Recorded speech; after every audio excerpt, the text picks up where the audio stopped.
وعلى آله وأصحابه ومن تبعهم أجمعين. أما بعد فأعوذ بالله من الشيطان الرجيم. بسم الله الرحمن الرحيم. فإن آمنوا بمثل ما آمنتم به فقد اهتدوا وإن تولوا فإنما هم في شقاق. صدق الله العظيم وبلغنا رسوله النبي الكريم ونحن على ذلك لمن الشاهدين والشاكرين والحمد لله رب العالمين. ذوق اور محبت کے ساتھ آواز بلند درود پاک پڑھنے کی سعادت حاصل کریں. اللهم صل على محمد وعلى آل محمد كما صليت على إبراهيم وعلى آل إبراهيم إنك حميد مجيد. اللهم بارك على محمد وعلى آل محمد كما باركت على إبراهيم وعلى آل إبراهيم إنك حميد مجيد. انتہائی واجب الاحترام قابل صد احترام حضرات علماء کرام، بزرگان دین، نوجوانان اہل سنت، ڈسکہ شہر سے تعلق رکھنے والے جانباز، سرفروش، جیالے، مجاہد کارکنوں، آپ کافی دیر سے حضرات علماء کرام کے بیانات سماعت فرما رہے ہیں اور میں بھی کافی دیر سے آپ کے علاقہ میں داخل ہونے کے بعد آپ ہی کے درمیان میں پہنچتے پہنچتے بالآخر یہاں تک پہنچا. تو احباب جنہوں نے محبت اور ولولے کا اظہار کیا، موٹر وے انٹرچینج سے لے کر یہاں تک محبت بھرے جذبات بھرے انداز میں انہوں نے استقبال کیا. اللہ تعالیٰ ان کے جوش جذبے کو سلامت رکھے. حضور کی ختم نبوت، صحابہ اور اہل بیت کی تحفظ کی خوبصورت نسبت سے دونوں جہانوں میں اللہ تعالیٰ انہیں وابستہ رکھے. جس ساتھی کو جہاں جگہ مل گئی وہ وہیں بیٹھ جائے.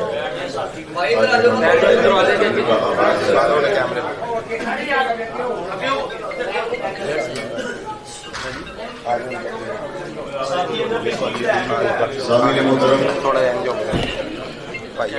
حضرات صحابہ کرام رضی اللہ عنہم،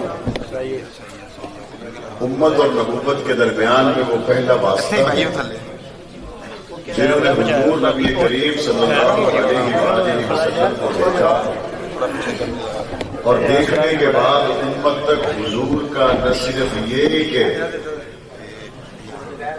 حضور کی زبان سے جاری ہونے والا قرآن پہنچایا، بلکہ حضور کے 23 سالہ دن ہوں یا رات ہوں، حضور علیہ السلام مختلف کیفیات سے گزر کر، حالات اور واقعات سے گزر کر ان 23 سالوں میں جہاں جہاں جس جس جگہ پر پہنچے، صحابہ کرام نے سارے ہی نقشے سینے میں محفوظ کر کے امت کو پہنچا دیا. سبحان اللہ، ماشاءاللہ. اور حضور علیہ السلام اپنی حیات طیبہ میں جتنا عرصہ روئے زمین پر رہے، صحابی بندہ نبی کا کلمہ پڑھنے کے بعد تو ان 23 سالہ حضور علیہ السلام کے مکہ اور مدینہ کے زمانہ میں کوئی ایک لمحہ بھی ایسا نہیں ہے کہ حضور صحابہ کے بغیر نظر آئے. یہ ضرور ہے کہ کہیں صحابہ کم، کہیں تعداد میں زیادہ، لیکن جانثاروں میں، وفاداروں میں، ہر جگہ پر نظر آنے والوں میں اگر تھے تو حضور کے صحابہ تھے. پھر کبھی ایسا وقت آتا ہے جب اپنے ہی مخلص کارکنوں میں سے کسی ایک کا انتخاب کرنا پڑتا ہے. کبھی ایسی سٹیج آتی ہے، ایسا مرحلہ آتا ہے کہ اپنے ہی دوستوں میں کسی ایک کو لے جانا پڑتا ہے. ایسا مرحلہ آتا ہے کہ مشکل ترین حالات میں کسی ایک کو ہی وہاں پہ ٹھہرانا پڑتا ہے. تو پاک پیغمبر نے جب کسی ایک کو ٹھہرانا تھا اس کے لیے انتخاب علی کا کیا، اور جس ایک کو لے جانا تھا اس کے لیے انتخاب ابو بکر صدیق.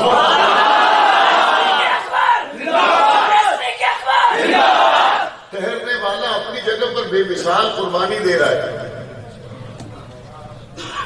اور ساتھ جانے والا اپنی جگہ پر بے مثال قربانی دے رہا ہے. ساتھ جانے والا بھی صحابی ہے، ٹھہرنے والا بھی صحابی ہے. ساتھ جانے والے پر اپنی طرح کی آزمائش ہے، ٹھہر جانے والے پر اپنی طرح کی آزمائش ہے. رب کریم آپ نے حکم دیا پاک پیغمبر صلی اللہ علیہ وآلہ وسلم کو ہجرت کا. اگر رب کریم چاہتے تو اس رات میں نکلنے کا حکم صادر فرما دیتے جس رات میں حضور کے گھر کو گھیرے ہوئے تلواروں والے لوگ نہیں تھے. اگر اللہ چاہتے ایسے دن میں نکلنے کا حکم دے دیتے جس دن میں ظاہری طور پر جان جانے کا خطرہ کوئی نہیں، لیکن عین اس وقت میں ہجرت کا حکم ہوا جب باہر ننگی تلواریں لے کر مکہ کے کافر موجود ہیں اور وہ چاہتے یہ ہیں کہ معاذ اللہ حضور علیہ السلام کو شہید کر دیں. اور عین اس موقع پر جب باہر برہنہ تلواروں کے ساتھ کفار موجود ہیں اور تھریٹ کرنے کے لیے نہیں آئے، جان لینے کے لیے آئے، عین اس ماحول میں حضور کیا فرما رہے ہیں؟ علی تم ٹھہر جاؤ، میں تمہارے سپرد کر رہا ہوں کافروں کی امانتیں، وہ گندم کی شکل میں ہو، وہ مختلف اجناس کی شکل میں ہو، وہ اس وقت کے دراہیم و دنانیر کی شکل میں ہو. علی میں کافروں کی امانتیں تمہارے سپرد کر کے جا رہا ہوں، تم صبح اٹھنا، امانتیں ان لوگوں تک پہنچانا اور واپس قبا کے مقام پر آ جانا. تیری میری وہاں ملاقات ہوگی، وہاں سے پھر اگلا سفر کریں گے. جناب علی کے مرتضیٰ کو یہ فرمانے کے بعد حضور نبی کریم نے مٹھی مٹی کی لی اور سورہ یاسین کا حصہ تلاوت کیا اور وہاں باہر کھڑے ہوئے کافروں کی طرف اچھالا. سب پر بلندگی طاری ہو گئی، حضور روانہ ہو گئے. آپ کو کیا لگتا ہے یہ کوئی قربانی نہیں کہ حضور موجود ہے تو بندے کو بندے کا سہارا تو ہوتا ہے. اب حضور بھی چلی گئے اور حضور کے بستر پر حضرت علی سوئے ہوئے، دوسرے کمرے میں نہیں، دوسرے بستر پر نہیں، نبی کے بستر پر. اور جانتے ہیں اگر حضور کے مغالطے میں وار ہوا تو مجھ پہ ہوگا. جانتے ہیں حضور کے مغالطے میں جان گئی تو میری جائے گی، لیکن بستر نبی پر جناب علی سوئے ہوئے. میں نے کہا علی نیند آ گئی، سو گئے. کہاں سو؟ اس لیے گیا جب پاک نبی نے فرمایا صبح اٹھنا، امانتیں سپرد کرنا، قبا کے مقام پر آنا. مجھے تسلی ہو گئی. اس کے علاوہ تو جب بھی سوتا موت آ سکتی تھی. کملی والے آقا نے فرما دیا صبح اٹھنا، اس کا مطلب ہے موت نہیں آ سکتی. تسلی ہو گئی. اس کا مطلب ہے موت آ سکتی نہیں. سو گئے اور ساری رات کافر سمجھتے رہے بستر نبی پر علی ہے. یہ جو حضرت علی کو نبی سمجھ رہے تھے یہ کون تھے؟ جو حضرت علی کو نبی سمجھ رہے تھے کون تھے؟ بھائی کون تھے؟ کون تھے؟ حضور کے بستر پر علی سوئے ہوئے. مومنین کے امام ابو بکر کو پتا تھا کہ بستر نبی پر نبی نہیں علی ہے. ایمان والوں کو پتا تھا بستر نبی پر نبی نہیں علی ہے. لیکن مکے کے کافروں کو پتا نہیں چلا کہ نبی کے بستر پر سوئے ہوئے نبی ہیں یا علی ہیں. وہ اسی مغالطے میں تھے، نبی ہے یا علی ہے، نبی ہے یا علی ہے، نبی ہے یا علی ہے. ان کا مغالطہ چل رہا ہے اور وہاں کملی والے آقا نے ابو بکر صدیق کا دروازہ کھٹکھٹا دیا.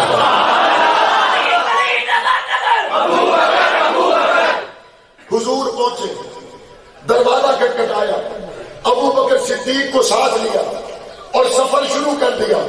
علی سوئے ہوئے اور صدیق اور نبی جاگے ہوئے.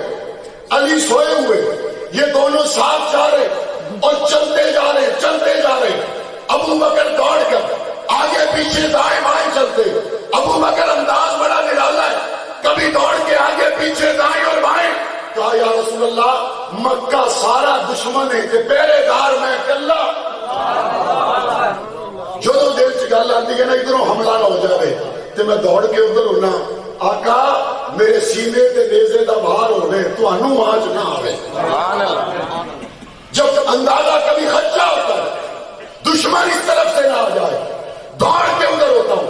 حملہ ہو تو مجھ پہ ہو آنکھ پر نہ ہو جائے. چلتے چلتے ابو بکر صدیق نے درخواست کی یا رسول اللہ آپ کے قدمین مبارک زخمی ہو گئے. ابو بکر کو برداشت نہیں میرے قدموں پہ سوار ہو جائیں. دسکا کے لوگوں سنگریزوں نے نبی کے قدموں کو زخمی کیا. کیا ابو بکر کے پیر زخمی نہیں تھے؟ زخمی ابو بکر کے پاؤں بھی تھے. عشق بہاریاں آن دیوائیاں دتا گھر دا سارا مالے ہائدنا پختہ سنگت دا ستا آج بھی رسول میں نال ہے. ابو بکر تو کہتے ہی اس کو ہے جس کو اپنی جان کی پرواہ نہ ہو. ابو بکر کہتے ہی اس کو ہے جس کو اپنے زخموں کی پرواہ نہ ہو. ابو بکر کہتے ہی اس کو ہے جو کہ فدا کا ابھی نہ یا رسول اللہ پاک پیغمبر کو کندھوں پر اٹھا کر لے جانے والا ابو بکر صدیق ہے. غار میں داخل ہونے والا ابو بکر ہے. کالے کا ڈنگ برداشت کرنے والا ابو بکر ہے. ڈنگ برداشت کر کے نبی کو نہ جگانے والا ابو بکر ہے.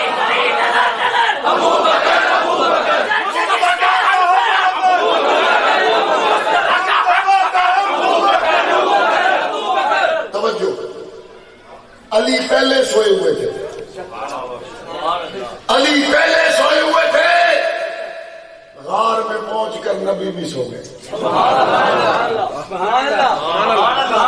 ابو بکر نہیں سویا. ابو بکر نہیں سوئے جاگتے دسکا دے لوگوں پلوان تما گجرا والے دا بھی ہوئے یک دم دھماکہ ہو جائے نا کہ تراؤ نکل جاندے نے بندے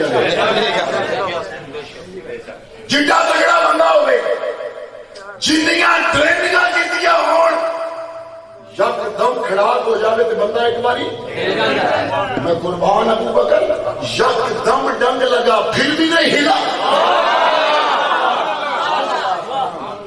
ڈنگ کوئی بتا کے آتا ہے یک دم ڈنگ لگا پھر بھی نہیں ہلا.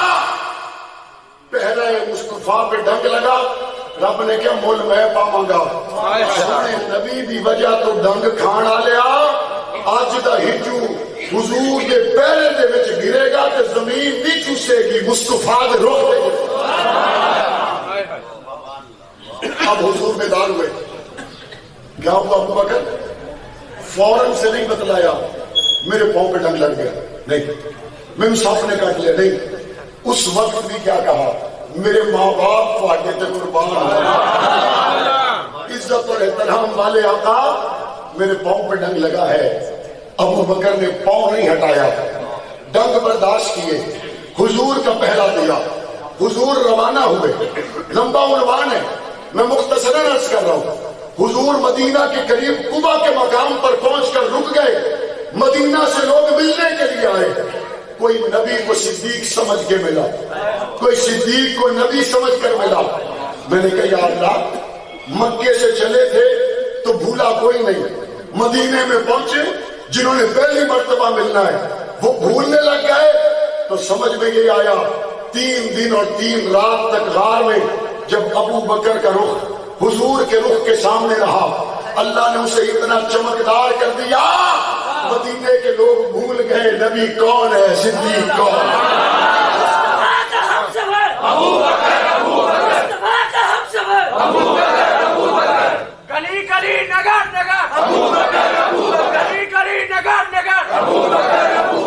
اور یہ نظر جو ابو بکر کے چہرے پر پڑی یہ بار بار پڑی.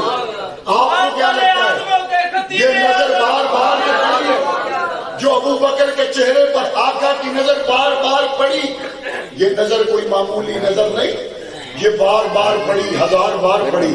وہ 1000 بار تو دور کی بات ہے یہ نظر ایک بار ڈوبتے ہوئے سورج پہ پڑ جائے تو واپس آ جائے. یہ نظر آسمان کے چمکتے ہوئے چاند پہ پڑ جائے تو 2 ٹکڑے ہو جائے. یہ نظر زمین کے سینے میں گڑے ہوئے کھجور کے درخت پہ پڑ جائے وہ کھجور کا درخت زمین کا سینہ چیر کے میرے نبی کو آ کے سجدہ کر دے. یہ نظر جو ابو بکر کے حصے میں آئی بار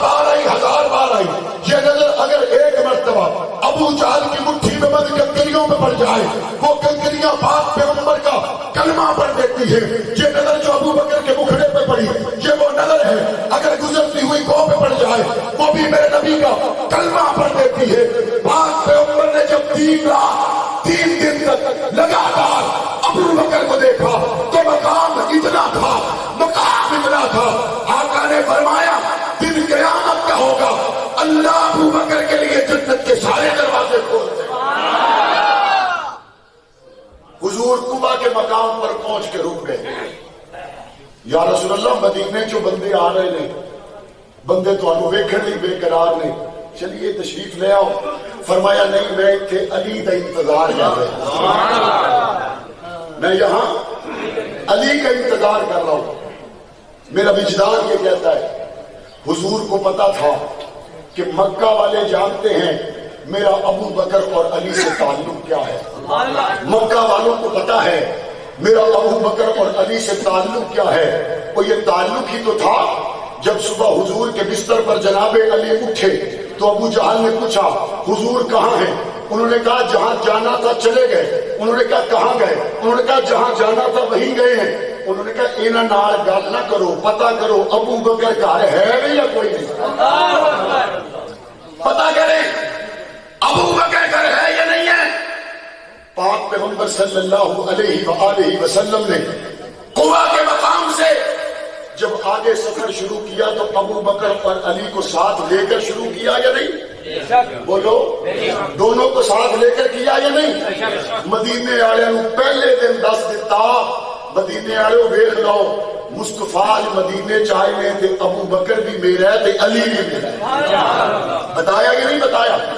اب اگلی بات عرض کر رہا ہوں میں نے ابھی نماز اثر ادا کر دی. بات اتنی ہے حضور مکہ سے روانہ ہوئے تو کافروں کی امانتیں کن کے سپرد کر کے گئے حضرت علی کے. حضرت علی کو اہل سمجھا اور حضور دنیا سے گئے تو کافروں کی نہیں مسلمانوں کی نمازیں کس کے سپرد کر کے گئے. کس کے سپرد کر کے گئے. حضور نے کافروں کی امانتوں کا لحاظ کیا تو کیا حضور نے مسلمانوں کی نمازوں کا لحاظ نہیں کیا. اگر حضور سمجھتے دن کو علی امانتیں سپرد نہیں کر سکے گا حضور کبھی علی کے ذمے نہ لگاتے. اور اگر حضور سمجھتے میرے مسلح پہ ابو بکر مومنوں کی نمازوں کی حفاظت نہ کر سکے گا ابو بکر کے علاوہ حضور کسی اور کو کھڑا کر دیتے. حضرت ابو بکر صدیق کو مسلح دینے والے کون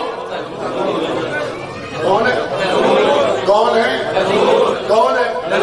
حضور علیہ السلام کی حیات طیبہ میں حضرت ابو بکر صدیق نے ایک روایت کے مطابق 17 اور ایک روایت کے مطابق 21 نمازیں پڑھائی. اور حضور علیہ السلام نے ایک مرتبہ حجرے کا پردہ ہٹایا دیکھا ابو بکر مسلح امامت پر ہے اور پیچھے کھڑے ہوئے ڈسکا کے مسلمان نہیں پیچھے کھڑا ہوا خطاب کا بیٹا عمر ہے. پیچھے کھڑے ہوئے میں حضور کا دوہرا داماد عثمان ہے. پیچھے کھڑے ہوئے میں حسن و حسین کے بابا علی ہے. پیچھے کھڑے ہوئے میں حضور کے چچا عباس ہے.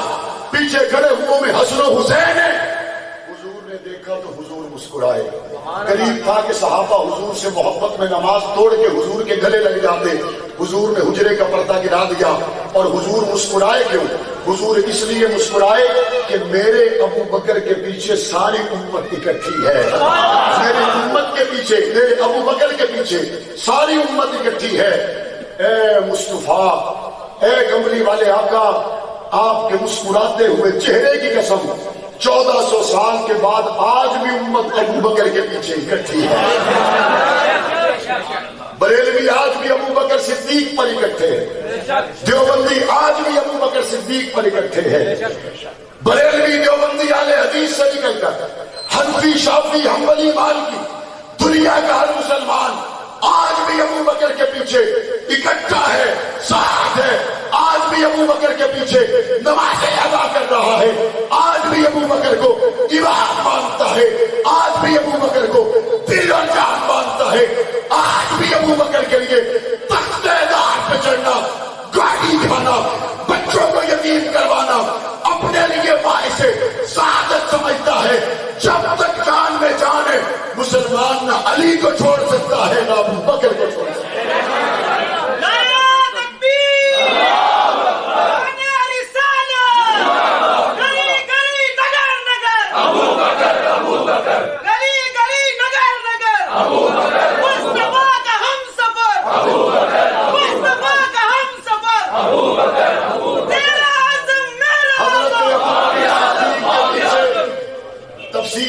نہیں ہے، بس آپ کو دو منظر سمجھا دے، دو منظر سمجھا دے۔ پہلا منظر حضور کی حیات طیبہ میں حضرت ابو بکر نماز پڑھا رہے، پیچھے عمر، عثمان، علی، حسن و حسین ہیں یا نہیں؟ اور ابھی واقعہ فتح ہوا؟ ابھی واقعہ فتح ہوا نہیں۔ میں نے کہا آؤ، حضرت ابو بکر کے پیچھے عمر، عثمان، علی، حسن و حسین کھڑے ہیں، ابھی واقعہ فتح نہیں ہوا، حضور کے بعد واقعہ فتح ہو گیا۔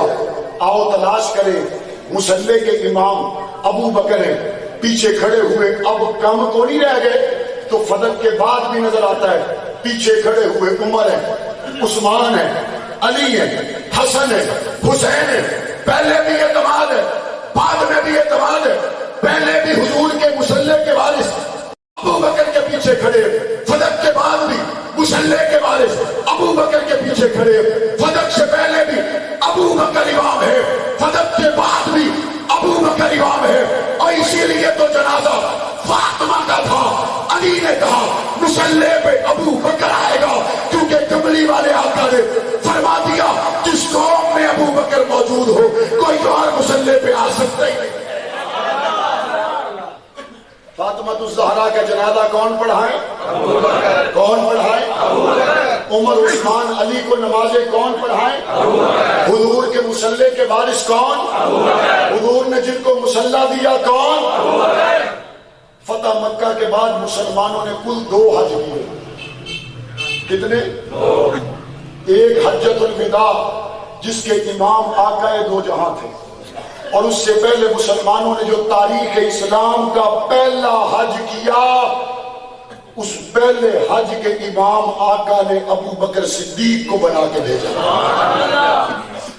بھیجا یا نہیں بھیجا؟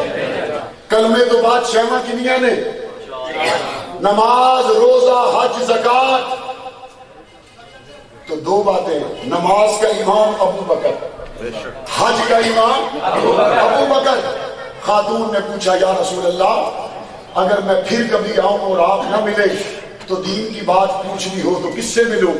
میرے نبی نے فرمایا جب میں نہ ملا تو ابو بکر کو مل جائے، میں نہ ملوں تو ابو بکر سے ملنا۔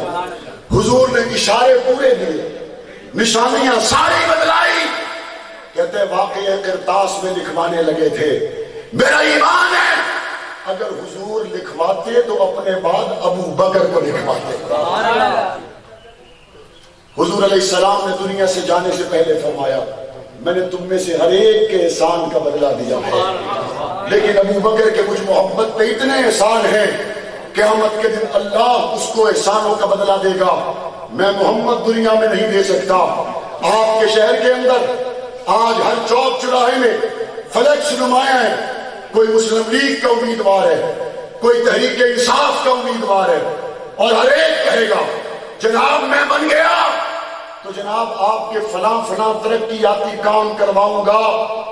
ٹنیور پورا ہونے تو بعد بندے پوچھتے ہیں جی دسو پھر کام تو نہ ہوئے، وہ کہتا ادھے تو ہو گئے نا، کی کہتے ہیں ادھے تو ہو گئے نا، تو ایک باری ہور جتاؤ گے اگلے ادھے بھی کرا دیں گے۔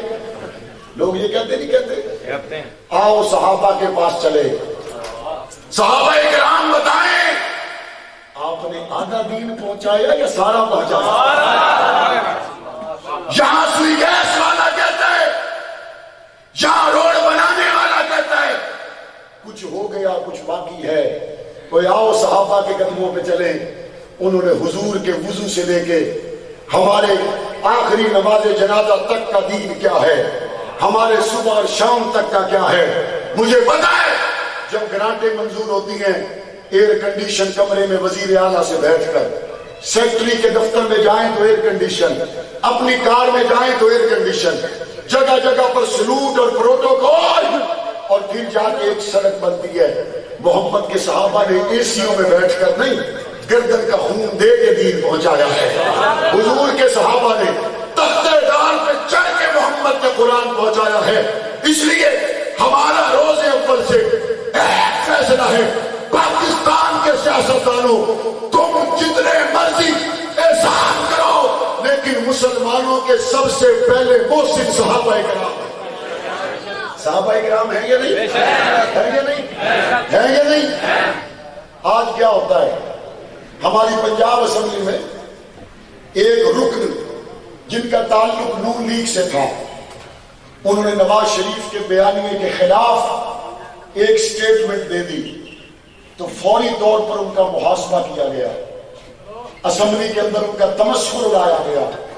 میں پوچھتا ہوں اگر کوئی ساری زندگی نواز شریف کے ساتھ رہے، اس کے صرف ایک بیان سے منحرف ہو جائے اور تم اس کو اپنی جماعت میں چلانے کے لیے تیار نہیں، جو حضور کے بعد ابو بکر کا منکر ہو جائے، جو حضور کے بعد عمر کا منکر ہو جائے، عثمان کا منکر ہو جائے، حضور کی ازواج مومنوں کی مائیں عائشہ صدیقہ کا منکر ہو جائے، نون لیگ والو فیصلہ تم نے کیا ہے، قائد کی ایک سٹیٹمنٹ کا منکر اگر جماعت کا غدار گردانتے ہو تم اپنے مطابق، تو پھر مسلمان کہنے میں حق بجانب ہیں جو حضور کے دین کی مخالفت کرے، ایک کی کرے یا تین کی کرے، سب کی کرے یا کچھ کی کرے، وہ حضور کی جماعت کا وفادار نہ ہونے کی وجہ سے مسلمانوں کا حصہ رہتا نہیں، حصہ رہتا نہیں، حصہ رہتا نہیں، رہتا نہیں۔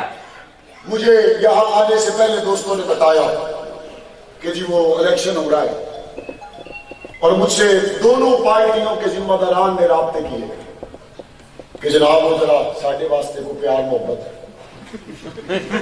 ساڈے واسطے کو پیار محبت، کوئی نرمی کو پیار۔ 70 سال ہو گئے نے ملک میں بڑے میں، دسکے دیا ساریاں گلیاں پکیاں نے، دسکے دے سارے روڈ پکے نے، سوئی گیس بجلی دے سارے مسئلے حل ہو گئے نے، سکول تے کالج بن گئے نے۔ جی 70 سال چ نہیں بنے تے 2.5 سال کہڑے بوٹے لگنے نے؟ گل تو صاف ہے نا، جی 17 سال چ نہیں ہوئے تے 2.5 سال کہڑے ہوئے نے؟ میں نے دونوں سے کہا، اور میں نے کہا ڈسکا کے لوگ غیور مسلمان ہیں، وہ تم سے گیس نہیں مانگیں گے، وہ تم سے نالی نہیں مانگیں گے، وہ تم سے سکول نہیں مانگیں گے، لیکن جتنے حضور دی عزت دی گل ہوگی اتنے گونگے نہ بن گیا۔ جہاں حضور کی ختم نبوت کی بات ہو وہاں اپنی پارٹی کی لیڈرشپ کو نہیں، وہاں گنبد خضرا کو دیکھنا۔ جب فرانس کے اندر گستاخی ہوتی ہے اس وقت پارٹیوں کے منہ نہ دیکھا کرو، ابو بکر کی وفائیں دیکھا کرو۔ جو ہمیں جانتے ہیں وہ جانتے ہیں، پنجاب اسمبلی کے اندر حضور کی ختم نبوت کے عنوان پر جب سب زبانوں کو تالے تھے، اعظم طارق کا بیٹا بول رہا تھا۔ جو جانتے ہیں وہ جانتے ہیں، جب ساری زبانیں خاموش تھی، قوم کا بیٹا آج کے رسول ڈاکٹر عافیہ صدیقی کی رہائی کی بات کر رہا تھا۔ اور آج بھی کہتا ہوں، لاکھوں عمران خان ہو، لاکھوں نواز شریف ہو، لاکھوں زرداری ہو، ابو بکر صدیق کے جوتوں پہ قربان ہے۔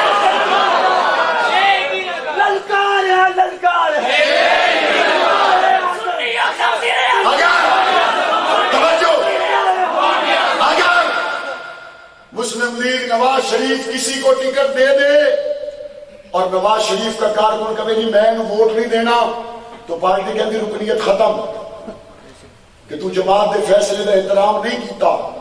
تحریک انصاف ٹکٹ دے دے اور پی ٹی آئی کے لوگ ایسی ووٹ نہیں دینا، وہ کہتے رکنیت ختم۔ عمران خان نے ٹکٹ دیا، تم نے منہ دوسری طرف کیوں کیا؟ اسی بھی وہی گل کرتے ہیں، کسی نے ٹکٹ عمران دیندا ہے، کسی نے ٹکٹ نواز شریف دیندا ہے، ابو بکر صدیق نے مصلی مصطفیٰ نے دیا۔ کس نے مصلی دیا؟ ہم ٹکٹوں کی بات نہیں، ہم حضور کے ممبر کے وارث کی بات کرتے ہیں۔ اور ہمارا یہاں بیٹھے ہوئے تمام لوگوں میرا مخلصانہ مشورہ ہے، تواڈے ووٹ بڑے ہونے نے، کسی نے نون نو، کسی نے پی ٹی آئی حامی بھری ہوئی ہوئی، سٹام لکھاؤ نہ تو سٹام لکھاؤ انہوں کو جی ساڈے گھر دے 6 ووٹ نہیں، ساڈے گھر دے 100 ووٹ نہیں، ساڈا 50 ہے، ساڈا 80 ہے، ساڈا 90 ہے، ساڈا صرف ایکو مطالبہ ہے، سونےا جو حضور دی ختم نبوت دی گل کرے گا تے اسی دے گئے۔ یہ بات کرنی چاہیے نہیں؟ حاصل اس لیے ہوتے ہیں آپ نے بھی سوئی گیس کے علاوہ دوسری بات نہیں کی ہوتی, آپ نے بھی گلی کے علاوہ دوسری بات نہیں کی ہوتی, آپ نے بھی سولنگ اور نالی کے علاوہ دوسری بات نہیں کی ہوتی. وہ میں نے دسو سولنگ نالیاں سارے بن جان کہ حضور دی عزت تے حملہ ہوئے, خوش ہوندے ہو یا پریشان؟ اس کا مطلب ہے سہولتیں ساری ہوں, روٹی کپڑا مکان ہو نہ ہو, لیکن حضور کی ختم نبوت پہ حملہ ہو جائے مسلمان بے قرار رہتا ہے. اپنی اس پہلی بے قراری کا سٹامپ لکھواؤ اور ان سے کہو اگر تم جیت جاتے ہو حضور کے وفادار رہنا, صحابہ کے وفادار رہنا, اہل بیت کے وفادار رہنا.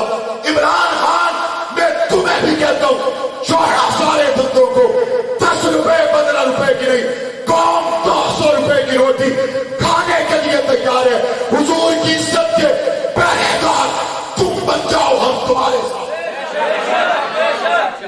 کہتے ہیں جی قوم اکٹھی نہیں ہوتی, قوم کو اکٹھا کرنا ہو تو گنبد خضرا والی سرکار ہے, قوم کو اکٹھا کرنا ہو تو حضور کے مصلی کا وارث ابو بکر ہے. آپ نے دیکھا ہمارے وہ اہل حدیث اور بریلوی بھائی جن کا آپس میں شدید اختلاف اور دوریاں رہتی تھی, جب بات ابو بکر صدیق کی آئی اکٹھے ہوئے یا نہیں ہوئے؟ خان صاحب تو آگے نہ اکٹھے ہوئے تو کوئی گل سمجھ نہیں آئی. بلوچ اپنی بات کرے گا, سندھی اپنی بات کرے گا, پٹھان پنجابی اپنی بات کرے گا, لیکن جب بات کملی والے کی آئے گی تو سب حضور کی بات کرے گا. یہ سٹام لکھوائیں گے, یہ تحریریں لکھوائیں گے, بالفرض تو ہم ذہن چاہ جا دے یار اے گل نہ لکھوائیے سڑک لے لئیے کہ سودا گھاٹے دا کیتا ہے. حضور دی گل چھڑ کے تے اٹاں دا سولن. عبد الرحمن ابن عوف سے پوچھا عبد الرحمن جب ہجرت کی تو منظر کیا تھا؟ عرض کی یا رسول اللہ جدو میں سواری تے بیٹھے میری بیوی بھی نال سی, میرا بچہ بھی نال سی, میرا سسر آیا, اس نے کہا ہجرت تو کرے گا, ہماری بیٹی تیرے ساتھ نہیں جائے گی. میرے بھائی آئے, انہوں نے کہا سواری ادھر کر, دکان کا مالک ہمیں بنا, چابیاں دے دو. عبد الرحمن کہتے میں نے چابیاں بھی دے دی, منہ پھر بھی مدینے کی طرف تھا. تھوڑی دیر میں کہتے سسرال آ گئے, انہوں نے کہا بیٹی نہیں جا سکتی. اس کے بعد میرا باپ آ گیا, اس نے کہا عبد الرحمن ہجرت تو نے کی ہے, یہ تیرا بیٹا اور میرا پوتا, اس کو میں ساتھ نہیں جانے دوں گا. بیٹا بھی چلا گیا. عبد الرحمن پھر کیا ہوا؟ کہا وہ پھر بھی مدینے کی طرف تھا. پاک نبی نے پوچھا عبد الرحمن مجھ تک آتے آتے تیری بیوی بھی گئی, تیرا بیٹا بھی گیا, تیری سواری بھی گئی, اور تیری جائیدادیں بھی گئی, تو کیا محسوس کر رہا ہے؟ عبد الرحمن نے کہا یا رسول اللہ تسی مل گئے تو سب کچھ مل گیا. ضرورت اس بات کی ہے اپنے گھروں میں حضور کے صحابہ کے تذکرے کرے, اپنے گھروں میں حضور کے جانثاروں کے تذکرے کرے, ختم نبوت کے عنوان کو ہمیشہ پہلے نمبر پر رکھے. اور ہم سمجھتے ہیں آج کے حکمران ہو یا آنے والے وقت کے حکمران ہو, وہ حاکم وقت ہمیشہ دلوں میں زندہ و جاوید رہے گا جو دنیا کے ساتھ صرف محمد کی محبت میں بھڑ جائے گا. مجھے بڑی امید ہے کہ آپ اس تقریر کو صرف سننے تک محدود نہیں رکھیں گے, اپنے گھروں میں حضور کے صحابہ کے تذکرے کریں, اپنی مسجدوں میں صحابہ کے تذکروں کے حلقے لگائیں گے. صحابہ ہمارے محسن ہیں, یہ آنے والی نسلوں کو بتائیں گے. احسان کیا کلمہ پہنچانے والے کون ہیں, نماز پہنچانے والے کون ہیں, روزہ پہنچانے والے کون ہیں, حج پہنچانے والے کون ہیں, مکی زندگی پہنچانے والے کون ہیں, مدنی زندگی پہنچانے والے کون ہیں. ہمارے سب سے بڑے محسن کون ہیں, ہمارے سب سے بڑے محسن کون ہیں, حضور کے وفادار کون ہیں, حضور کے جانثار کون ہیں, بدر میں جانے والے کون ہیں, عہد میں جانے والے کون ہیں, حدیبیہ میں جانے والے کون ہیں, کبھی نہ ساتھ چھوڑنے والے کون ہیں, گھروں کو چھوڑنے والے کون ہیں, بچے یتیم کرانے والے کون ہیں. وہ غلام محمد, ہم غلام صحابہ. اسی لیے ایک ہی منٹ ہے, صحابہ صحابہ صحابہ صحابہ صحابہ صحابہ صحابہ صحابہ صحابہ صحابہ صحابہ.